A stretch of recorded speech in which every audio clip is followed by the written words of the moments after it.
ta on minu isa olnud juba 20 aastat ja 4 kuud.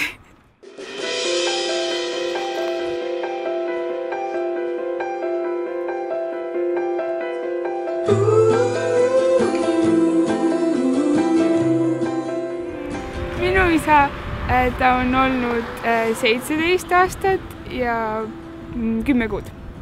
See meenub, et kunagi, kui emme Jukut ootas, siis issi ostis Jukule ühe suure sükse palgiauto, kus oli hästi palju palke peal ja siis ta nagu harjutas sellega mängimist enne kui Juku sündis, et ikka oskaks seda Jukule õpetada.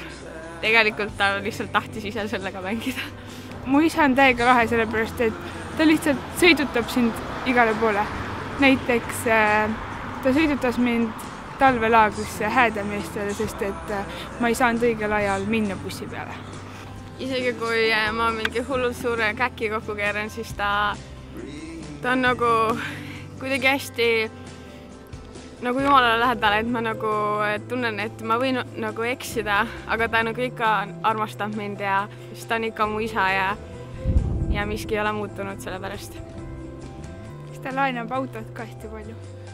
Aga mitte Amanda Lavias. Mitte mulle. Õpetab mind sõitma. Ja mulle laeneb ikka auto, aga ma ei tubli juba.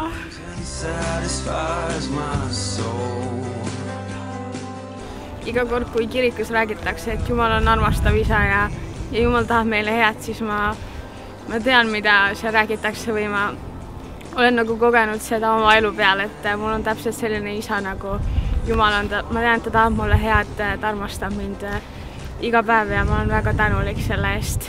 Ma võin lihtsalt omada sellist isa, kes on samasugune nagu Jumal armastab.